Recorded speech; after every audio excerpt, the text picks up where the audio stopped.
Hello everyone, today is 9th of December. My name is Sahil and welcome to the newspaper analysis. Now guys, first of all, let's have a look onto the GS folder. So today we will be taking a quote from the Nehla Walji, the senior gender advisor at the United Nations. She had talked about the contribution of women which is often unaccounted. She says, our formal economy is only possible because it is subsidized by women's unpaid work. Now, guys, when we talk about the modern accounting system, even the system of the GDP, it doesn't account for the unpaid contribution that the women's are paying towards their homely duties. And because of their such contribution only, the thriving economies are possible. Now, friends, you can provide such a quote into the GS paper number 2, social justice, as well as into the society for the GS paper number 1. So, guys, that's it. And now let's take the newspaper analysis. Now, guys, first of all, I would like to tell you that you can visit to our Telegram channel, and from Telegram channel you can download all the infographics that I am using here into the PDF format. Moreover, guys, our fortnightly magazine onto the issues that matters have also been released for the last 14 days. You can also download it from our Telegram channel. Now guys, first of all, let's take the articles that we will be discussing up today. Now guys, this first article has been taken from the Hindu newspaper and it is talking about the new height for the Mount Everest. Then guys, this particular article has been taken from the Mint newspaper and it is talking about the fantasy gaming boom in India and the recent move of the Niti Aayog. Then guys, this article it is taken from the Hindu newspaper and it is talking about the time for the 5G rollout in India. Now guys, on to the similar thing, much of the articles have been carried into the Hindu newspaper, into the other section, as well as into the Mint. Also, there is one article where India Japan collaboration onto the 5G as well as artificial intelligence has been talked about. So guys, all these three articles we will be reading into a comprehensiveness. Then guys, this article it is talking about the development onto the vaccine, as a similar thing has started into the UK. Then guys, this particular article has been taken from the Hindu newspaper and it is talking about the recent ranking of Indian scientists. Then guys, this article it is again from the Hindu newspaper and it is talking about the AI economy in India. Then guys, here we can see an example that how many times the government schemes can bring unintended consequences. Then guys, this article it is talking about the SARC platform. So guys, these are the important articles that we will be discussing up today, and now let's take them in detail. Now guys, this particular article has been taken from the Hindu newspaper and it is talking about the recent MOU that has been signed between the China and Nepal, declaring the new height for the Mount Everest. Now guys, you might have already been read into the geography that actually the Himalayas and one of the peak into the Himalayas, that is the Mount Everest, they have been formed due to the convergence of two of the plates, that is the Indian Australian plate and the Eurasian plate. Now guys, when these two plates have not met, you might be knowing that there was the Tethys Sea, and as into the Tethys Sea, huge sediments were being deposited by the great mighty rivers such as the Indo-Shivalik, etc. Now, the moment these two plates got interacted and the collision occurred, the sediments have pressed up and the Himalayas have formed. Now guys, it has been said that still these two plates are moving towards each other and still the sediments are being pushed upward, and because of this particular phenomena still the Himalayas are rising, and this is the reason for the increase into the present height. Now guys, when we talk about the Himalayas, we have seen often into our GK books that the height has been stated as 8,848 meter, but now it has been revised to 8848.86 meter.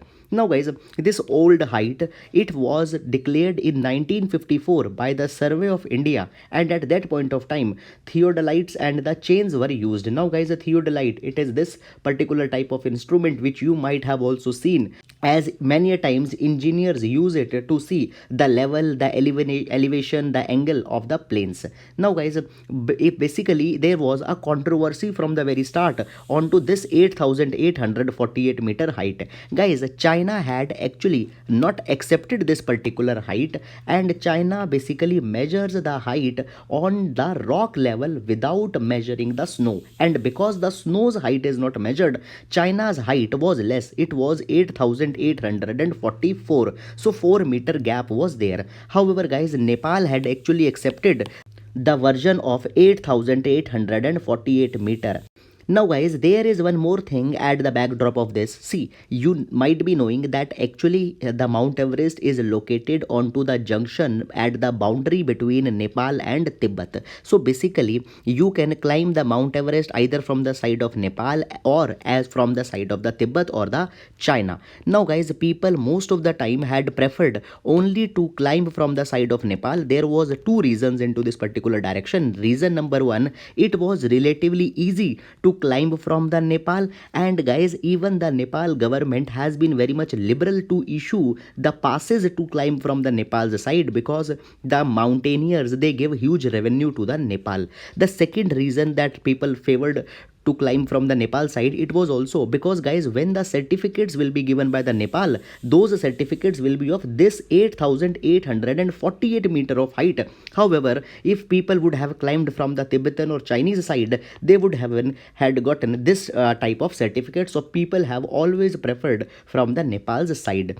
Now, guys, often there have been attempts to again measure the height of the Everest and to settle the controversy that what is the actual height. But guys, Nepal finally on its own decided to measure the height in 2015. Now, in 2015, there was a disastrous earthquake which came into the Nepal, and after this, it was decided by the geologists that we should examine that what impact this earthquake has caused onto the Mount Everest. And then in 2015, the attempts to again the measure of the height of the Mount Everest began. Now, guys, the New Zealand had provided the active assistance to the Nepal, because you might be knowing that the Tenzing Norway and Edmund Hillary were the first people who climbed the Nepal, and the Edmund Hillary was from New Zealand. Now, guys, China also measured the height of the Mount Everest separately, and now a combined MOU has been declared by both the countries, and universally the height of the 8,848.86 meter has been accepted, and now the anomaly of the different height will finally be coming to an end. So guys, this is all about this particular issue, and now let's go to the next article. Now, guys, this particular article has been taken from the Mint newspaper, and it is talking about the present status of the fantasy games. Now, guys, this particular thing has came into the news because recently the Niti Aayog had said that a regulatory body over the fantasy games need to be established. So therefore, it is actually a very important topic for our GS paper number 2, the regulatory bodies, as well as under the GS paper number 3. Now, guys, let me give you the very basic background into this particular information. See, you might have heard about the large number of apps which have been mushroomed. For example, the Dream 11, Fantasy Cricket, and all such kind of things. Now, onto these particular apps, you can make your own cricket team and you can win the prizes.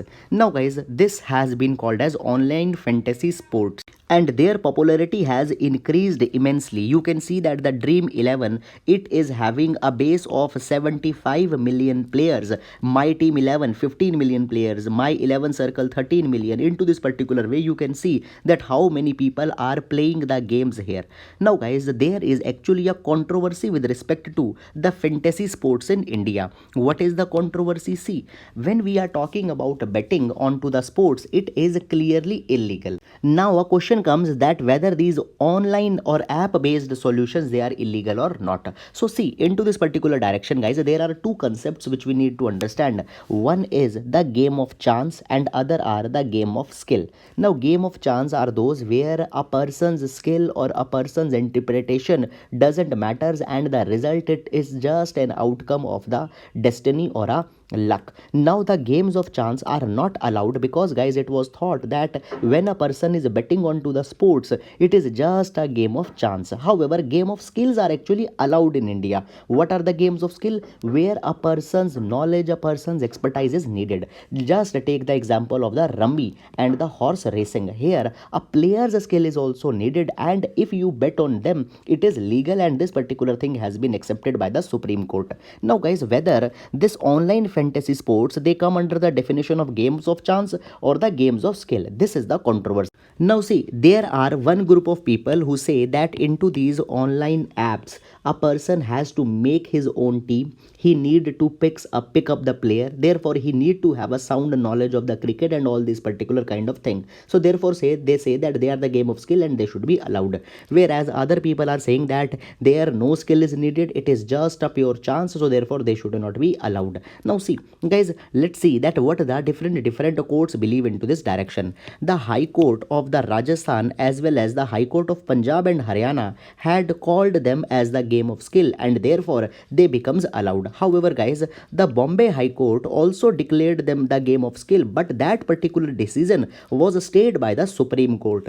So therefore now final interpretation is resting onto what Supreme Court finally will be delivering. And guys, up till now Supreme Court not has delivered its final verdict. So still now the matter is into the haze.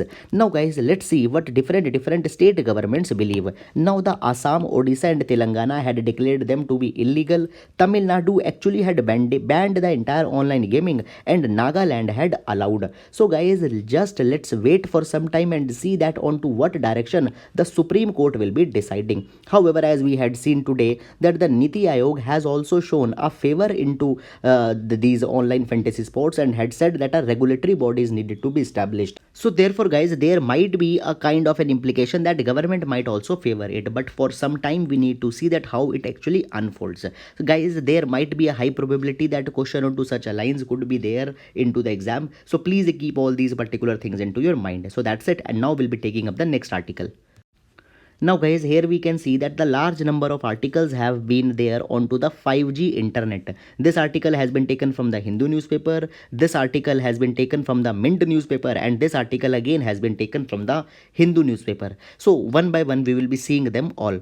Now guys, number one, the Prime Minister had addressed the India Mobile Congress, and into this India Mobile Congress, Prime Minister had said that all the stakeholders into the telecom industry, they should come together and they should work on to the timely rollout of the 5G. And it has also been said by the Prime Minister that India needs to emerge as a global hub for the telecommunication 5G, for the equipment industry, for the design, development, manufacturing, as well as India needs to emerge out as an artificial intelligence center. And into this particular direction, 5G is the most important key parameter. Now guys, as a response to the Prime Minister's appeal, the telcos or the telecom companies have also responded. Now the telecom companies had said that if government wants that India should roll out the 5G, then the policy framework for the coming time as well as the standards for the 5G needed to be told them very clearly. Guys, when we are talking about the standards, see, there have been some kind of missed into this particular direction. Sometimes it has been said that India will be declaring its own standard for the 5G, whereas on to the other times it has been said that India will simply be adopting the global existing standards for the 5G. Now there has been a concern into the telcos that if India comes out with the own standards into the 5G, then guys, India might left out with the global ecosystem, and into that particular thing the innovation might become very much problematic into India. So the telcos and various scientific communities have always said that India should also integrate with the global standard. However, under the sink of the Atmanirbhar Bharat, there is a possibility that India can establish their own standards. Now guys, even onto the international front, India had doing the cooperations to roll out the 5G. For example, guys, India is actively involved in with the Japan, and with the Japan, the cooperation into the 5G technology, medical application, and artificial intelligence has been sought out. Now, guys, if I give you little bit background with the Japan collaboration, then India-Japan ICT Comprehensive Cooperation Framework was started since 2014, and guys, since then the Japan has been active partner with the India and providing the much needed assistance. Now guys, not only Japan is the potential partner, but the UK, Australia, can also be roped as the meaningful partner, because these countries are also very much frustrated with the opaque policy of China and the Huawei. Now guys, Australia had outrightly banned the Huawei to not to involve into the 5G in Australia, and UK is also planning that in 2021 they will be banning the Chinese hardware and particularly the Huawei. So guys, the anti-China sentiments of UK, Australia and Japan can be leveraged by India, and India can integrate their expertise with the Indian telecom giants such as the Jio as well as Airtel. Particularly guys, the Jio had developed the immense capacities for the 5G, so therefore an active foreign and domestic collaboration is needed into this particular direction. So guys, that's all about this particular article. I hope that you have understood it. A very important article for our GS paper number 3. So that's it. Now we'll be more taking up the next article. Now guys, this particular article is a brief update with respect to the vaccine development. And first of all, here you can see that the UK had actually started the mass administration of the vaccine. And here in the picture you can see the Margaret Cannon, who became the first lady to get the COVID-19 vaccine administered. Now into the UK, Pfizer and BioNTech vaccine is being given to the public, which had actually shown the efficacy of more than 94%. Now guys, on to the similar lines, India might also be giving the final emergency use authorization to the vaccines so that they can be administered in India also. Now the chances are that the first approval will be given to the Serum Institute, which is making the vaccine under the license from the AstraZeneca, and their vaccine will be sold under the name of the Covishield. Now guys, Ministry of the Health and Family Welfare had said that under the New Drugs and Clinical Trial Rule 2019, the emergency use authorization will be given, and it will be given by the Drug Controller General of India. Now guys, into next few weeks, such a thing is possible. So guys, that's all about this particular news article, and now we'll be moving to the next article. Now, here we can see that there is a hope which is coming for the Indian scientist community and the higher education in India. Now, guys, what has happened? Recently, the standard ranking of scientist report has been released. Now, under this standard ranking of scientists, what has been done? A database has been prepared for the top 2% scientists into the world. And into this particular database, more than 1,59,000 scientists, their names have been entered. And guys, a proud moment for India is that nearly 1600 of the Indian scientists have also been included into this particular database. Now, when we are talking about the criteria for the inclusion of scientists, there are some of the parameters. Number one, what impact these scientists' research paper had made. Number two, how many research papers have been published by the scientist. Number three, how many citations have been given to them, or how many times their paper has been quoted into the other papers, and all such kind of thing. Now guys, this particular thing shows that actually India's higher education is leaving an impact onto the world level, and Indian scientist community is actually a very thriving community.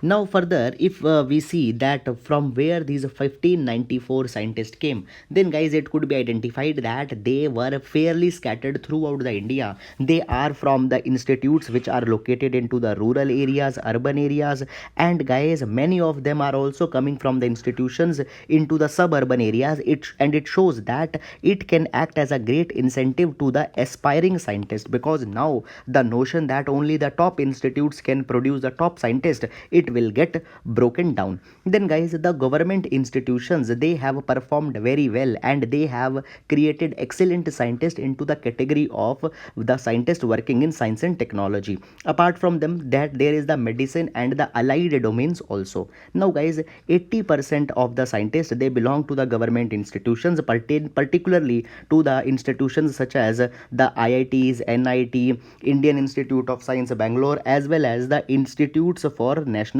importance. And this particular thing is showing that government's decision to give the flexibility and autonomy, it had worked well, and actually the results have also been delivered. Further guys, it has also been said that into the private institutions, they have performed into the category of medicine and allied, and it shows that how private sector still remains relevant in providing the good health care. However, there is still some scope of the improvement which could be carried, and these improvements are particularly, guys, that there are very few scientists into the disciplines such as the anesthesiology, the applied mathematics, emergency and critical care, genetics and hereditary, genealogy, and it is a kind of a reminder to these particular domains that their scientists should also work very hard. Moreover, guys, it has also been said that now it is further a kind of a reminder that India needs to focus on to the research because potential is there and this particular potential needs to be leveraged. Now, guys, into this particular direction, the National Education Policy 2020 has been released, and you might be knowing that this particular policy calls for the establishment of the National Research Foundation, which will be focusing on enhancing the research atmosphere in India. Now, guys, today India is investing less than 1% of its GDP into the research and innovation, and by coming of the NRF, there might be a possibility that much more attention will be given into the research, and India can actually become the Atmanirbhar into the research and such kind of domains. So, guys, this particular article calls that India, which had taken a call under the NEP to establish the National Research Foundation, should not keep this NRF into the cold freezer and should actively work because potential has been shown and this potential needs to be leveraged. So, guys, this is all about this particular article, and now we'll be moving to the next article. Now, guys, this particular article has been taken from the Hindu newspaper, and it is talking about the rise of artificial intelligence economy in India. Now, guys, see, first of all, this particular year there have been certain developments for the AI which had helped in its boom. Number one, guys, according to the Department of Telecommunication, it has been said that the internet consumption in India it increased by 13% after the lockdown, and such increase in consumption had led to the generation of huge data, and onto this huge data the artificial intelligence basically thrives. Now, guys, it has been said that further the pandemic had also brought AI into the focus because there is a huge possibility into the AI as well as machine learning that they can predict the forecast that how this particular pandemic will be moving, and from this particular thing the AI had actually get much of the boost. Now, India is actually onto the cusp that we can make the AI economy. Now, guys, the Niti Aayog has been very much focused into this direction, and Niti Aayog had published a national strategy for the AI also, which has been called as AI for all. And this document specifically focused that how AI can be applicable into the healthcare, agriculture, education, smart cities and infrastructure along with the smart mobility. Guys, even there are the states such as the Telangana, Karnataka, Tamil Nadu, Maharashtra which are actively working onto the AI. Further, guys, there is a very huge advantage for AI in India, that is there is a huge pool of nearly 5 lakh people who are actively working onto the AI.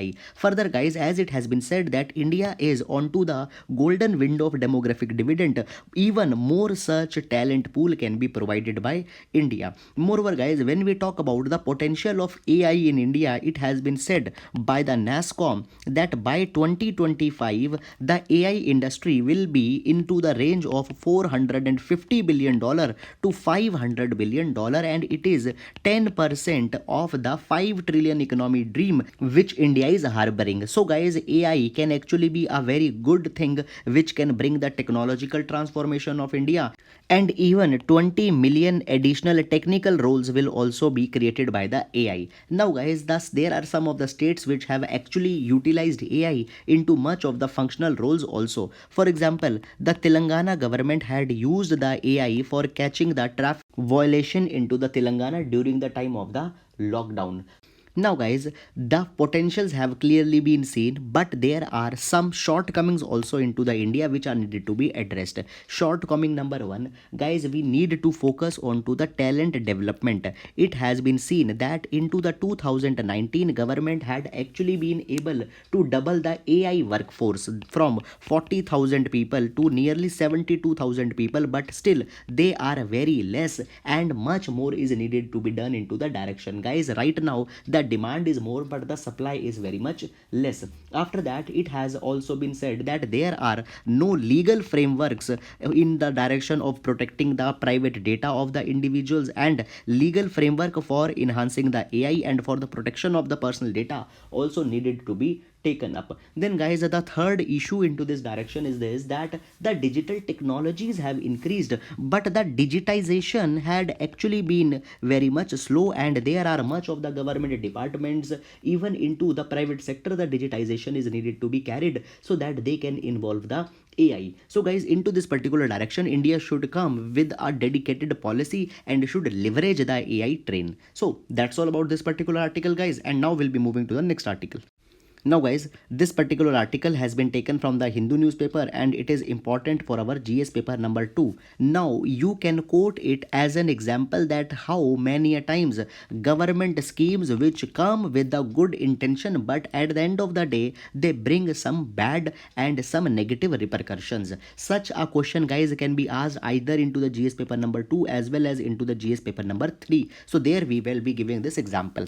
So guys, what happened, you might be knowing that we announced the Atmanirbhar Bharat Abhiyan, and under Atmanirbhar Bharat Abhiyan for some specific categories it was said that only the local vendors or the vendors which fulfill the local procurement criteria they can apply. Now guys, see, there is the Ministry of Railways and their Ministry of Railways employees, their health is taken care by the Ministry of Railways only. Now guys, there are so many of the people who are working with the railways but they are struggling with the deadly diseases such as cancer, and basically the effective medicines they are only developed by the foreign suppliers. Now guys, if the railways want to procure the medicine, then it has been provided by the Department of Promotion of Industry and Internal Trade, that any supplier he either need to be belong to class 1 or the class 2. Now class 1 are those vendors or those local suppliers which are getting 50% of their goods from or the procurement from India, whereas class 2 is that supplier which is procuring minimum 20% but maximum of 50% goods from the local sources. Now guys, this particular provision is to be abided if any procurement up till 200 crore rupees is being taken up. Now railway wants to procure the medicine, but guys, as the cancer medicines they are only being made by the foreign suppliers or the foreign companies, this particular clause is not being fulfilled and therefore people are not able to access the medicine. So therefore guys, the Ministry of Railways had said that some changes needed to be done into this particular direction, and though the intention was to achieve the make in India, but it had turned to be very bad for the people who are battling with the cancer. So guys, that's all into this particular direction. Please do utilize it, and now we'll be moving to the next article. Now guys, this article has been taken from the Hindu newspaper, and here we can see that the SAARC organization is still running into the stalemate. Now guys, the SAARC's last summit held in 2014 and in 2016 the summit was to be held, which was to be held in Pakistan, but India decided not to attend it because of the Pakistan being a ground for the terrorism, and other countries also took a side with India, and guys, since then the summit has not been held. Right now the Nepal is holding the chair of the SAARC. Now the Prime Minister had said that the SAARC, if it needs to be a constructive organization, then it needs to be established into the terror-free environment, which was a tacit indication towards the Pakistan. Now guys, still there is no hope that how the SAARC will be moving forward, and guys, even there are large number of viewpoints which are saying that actually SAARC might now not be able to come back as a meaningful organization. Though guys, India had taken up an initiative into the start of the pandemic and said that a SAARC emergency fund needs to be created and all the countries need to come together. However, apart from that, meaningful directions into the SAARC are not being seen. So we need to see that what will be the future of SAARC. So guys, just that's it, a very brief kind of update. So guys, that's all for the today's newspaper discussion. I hope that you have understood all these articles. Thank you so much.